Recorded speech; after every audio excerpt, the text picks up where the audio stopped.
In Iran, a Shia woman used to spend time with her horse after her husband left the house. One day, when her husband returned home early and saw his wife with the horse, it was as if a calamity had struck him because I had brought my mother from Pakistan to the city of Mashhad in Iran, to the shrine of Imam Ali Raza.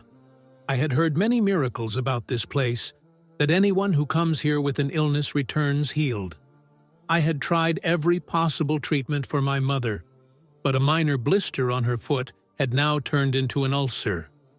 The doctors suspected that it might be cancer. Hearing this, I became extremely worried. When I shared this with a friend, he advised me to visit the shrine of Imam Ali Raza. Even though I belonged to the Ali Sunnat sect, I still believed in such things.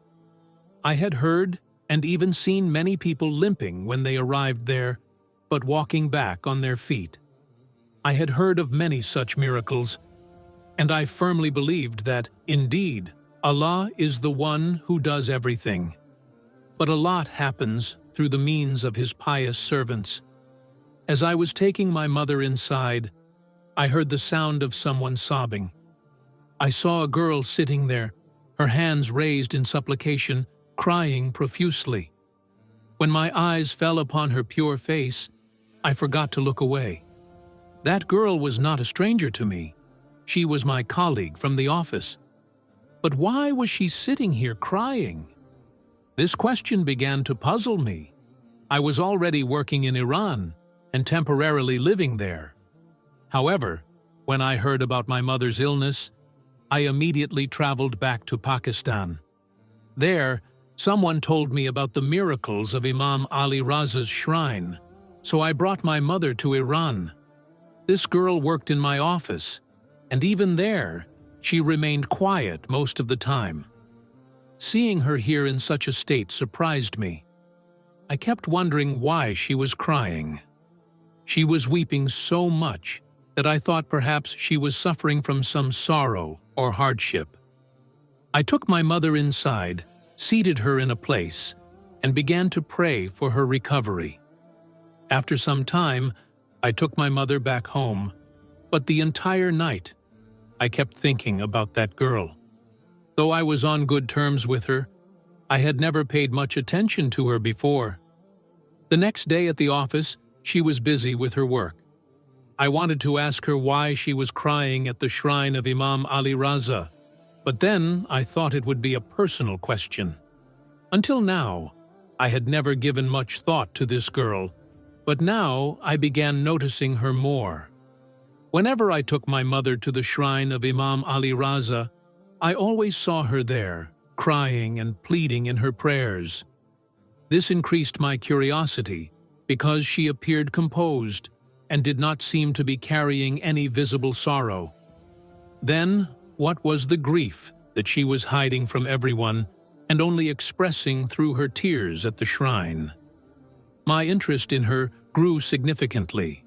One day, she was busy on her laptop, and as I passed behind her, what I saw on her laptop screen was enough to leave me in shock. I suddenly stopped in my tracks, standing frozen. For a while, I kept looking back and forth between her and the laptop. Since Rabia's back was turned towards me, she was unaware that I had seen what was on her screen. I returned home. My mother's foot had significantly improved by now. When I took her to the shrine of Imam Ali Raza again, I saw that the girl was crying there once more. I seated my mother inside and stepped outside. I stood behind the girl. I could hear her whispering prayers. She was weeping, pleading, and the one she was asking for in her prayers was none other than me. This was so astonishing that I couldn't comprehend it. That day at the office, I had seen my picture on her laptop. I had no idea when she had taken my picture. I realized that perhaps she had fallen in love with me and was coming here to pray for me, to cry for me, to plead for me. Whether it was the result of her prayers or something else, I started developing a soft corner for her in my heart. Slowly, I also started falling in love with her. I was getting inclined towards her, but then I found out something that left me completely shocked. That girl was Shia, and my family was strongly against Shias. Although I did not see any flaw in her, I only came to know about this after I had already confessed my love to Rabia. But when I told her that I belonged to Ali Sunat, her face also turned pale. She started crying and said, "I have asked for you in my prayers. I cannot even imagine living my life without you." My condition was no different. I told her, "Try to convince your family for me." I also decided to talk to my mother. I was hopeful because my mother loved me very much, so I thought she wouldn't object too much to this. But I was completely wrong. When I told my mother about Rabia, she became furious. She said, "Have you lost your mind? I will never let you marry a Shia girl at any cost. You know how angry your father can get. He will not only kill you, but also me along with you." I said, "Mother, she is a very good girl. She loves me a lot." But she replied, "These girls trap Sunni boys like this so they can convert them to their sect. You don't know anything. There is no need for you to have any kind of relationship with this girl." She firmly said, "I will never accept this girl." I told my mother, "Ami, I love this girl very much, and I cannot back off from this. In a few days, you will go with me to her house to ask for her hand in marriage." Saying this, I went to my room. But I had no idea that a storm was about to break. The very next day, my father had arrived from Pakistan to Iran and was now at home. His eyes were red with anger. He said, "Either I will kill you or that girl. You don't know what these Shias are like. Their beliefs, their way of worship, their way of life, everything is different. And I will never let a girl like that become the daughter-in-law of my house." I said, "Abba, you are thinking emotionally. Rabia is a very good girl. Just meet her once." But my father said, "No. If you even take the name of marrying this girl, I will disown you. I will throw you out of my inheritance." On the other side, when Rabia spoke to her mother about me, her father and the elders of her family immediately stopped her from going to the office. They even put restrictions on her. When I called Rabia on her mobile, she was crying softly and told me, "My father has forbidden me from going to the office as well. They say that you will become faithless. We will never allow you to marry a Sunni boy at any cost." Now, we couldn't see any possible solution to this situation. For a few days, I kept pleading with my parents, trying to convince them. But then, what happened next completely shook me. Rabia called me while crying and told me, "My father has engaged me, and they want to marry me off to my cousin very soon." Hearing this, I completely lost control. I started arguing and fighting with my parents. I said, "If this girl gets married to someone else, I will take my own life." My father was furious too. He said, "I will never let you marry this girl at any cost. It is good that she is getting married within her family." Hearing this, I went to the kitchen, took a sharp knife, and immediately cut my wrist. Seeing this, my parents screamed in panic. By the time they took me to the hospital, I had already lost a lot of blood. Even in the struggle between life and death, I kept calling Rabia's name. In the end, my father had no choice but to surrender. On the other hand, when Rabia found out about this, she secretly came to meet me. At that time, I had just regained consciousness. I had been given 4 to 5 bottles of blood. Finally, I was out of danger. Both my father and mother were sitting beside me, crying. When Rabia came to meet me, I told my father that he must perform my nikah, marriage, with Rabia right then and there, before her family could marry her off to her cousin. That is why my nikah with Rabia took place right in the hospital. After the nikah, she returned to her home. A few days later, when I fully recovered, I went to Rabia's house with my parents. When her family found out that I had already married Rabia, they became furious. They said, "We will file a case for khula, divorce." But Rabia firmly refused, saying that she would testify in court that she had married of her own free will. Since both of us stood firm in our decision, our parents had no choice but to accept it. Her father finally said, "Fine, you can take her with you, but from now on, we will have no relation with her." 1 month later, I brought Rabia home with my parents, but when she arrived at my house, she also brought her pet horse along.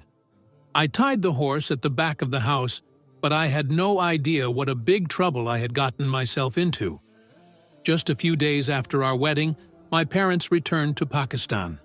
Before leaving, they told me, "The doors of our home are always open for you, but if you bring your wife along, we will never allow her inside. She has no relation with us, only with you." At that time, I thought they were just saying this out of anger and that, after some time, they would change their minds. We were very happy together, but then I found out something about Rabia that completely shook me. One night, at around 3 o'clock, I suddenly woke up. I looked beside me and saw that my wife was not in the room. This didn't seem too unusual to me, because I knew she was devoted to her night prayers. I assumed she had gone to pray. I thought to myself that when she returned, I would ask her to bring me a glass of water because my throat was dry, and I was feeling extremely thirsty. But I didn't feel like getting up. It was winter, and I was lying comfortably under the blanket.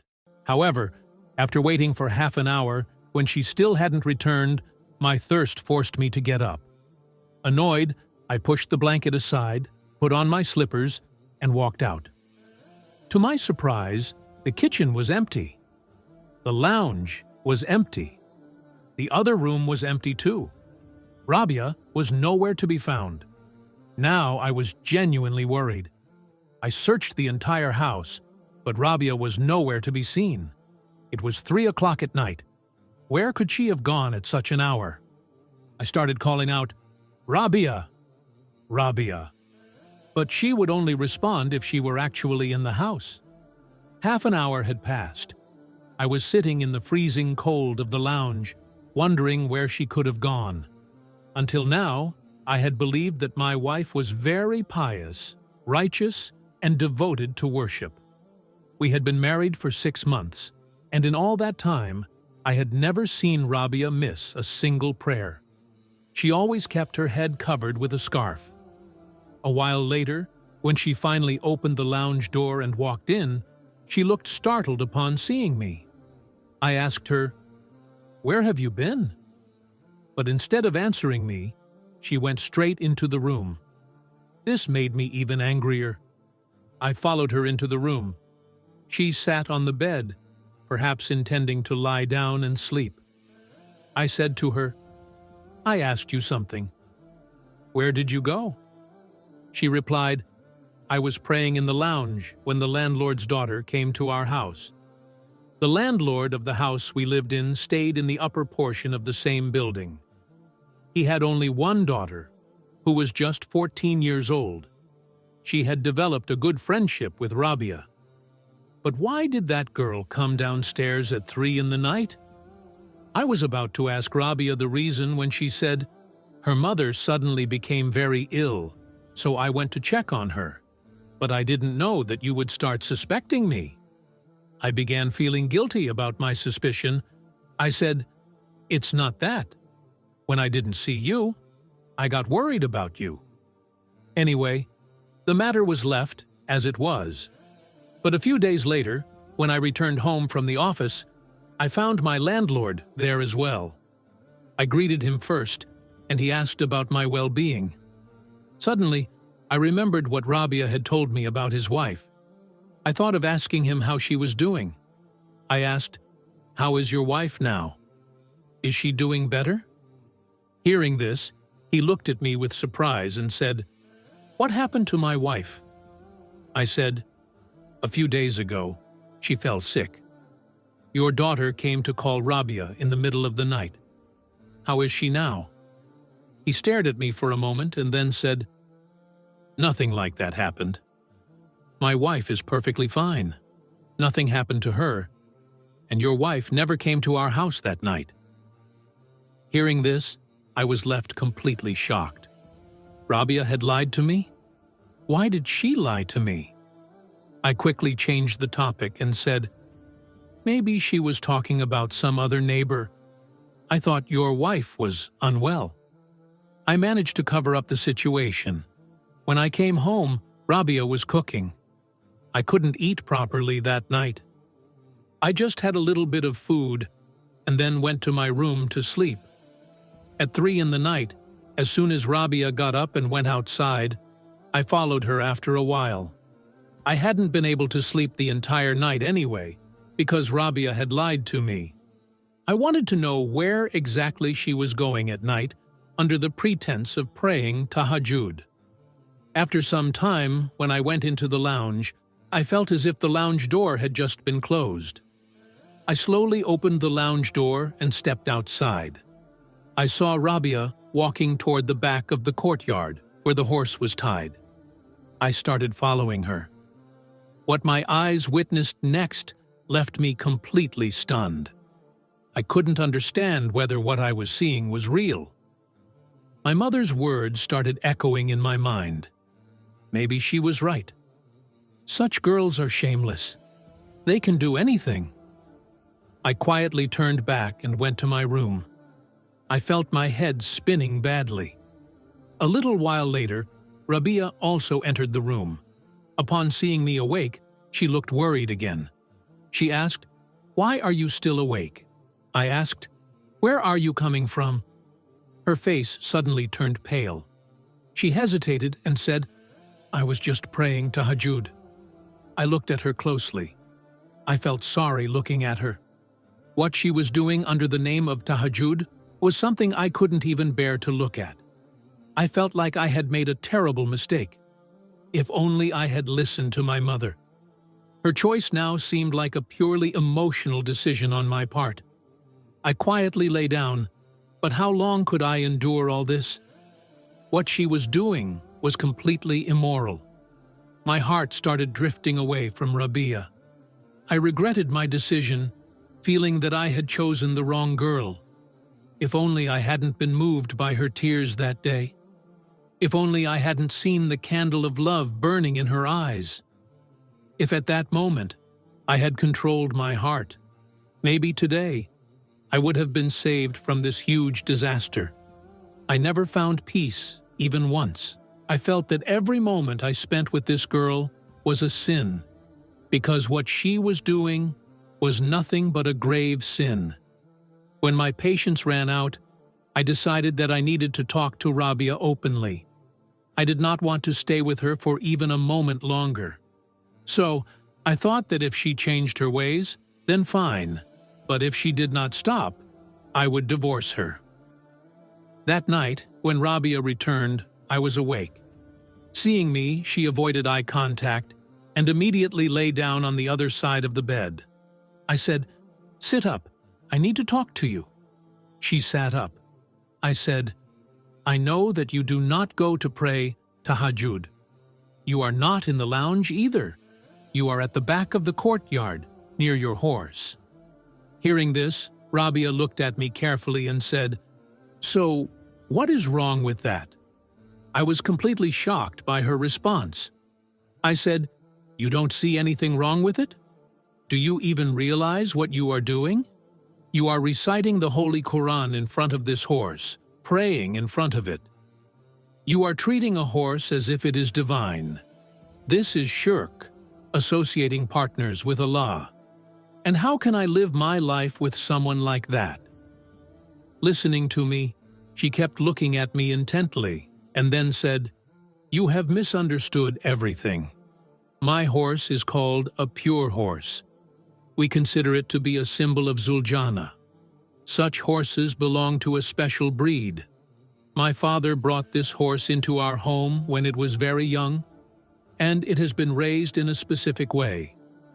It is always kept clean. The Holy Quran is recited in front of it.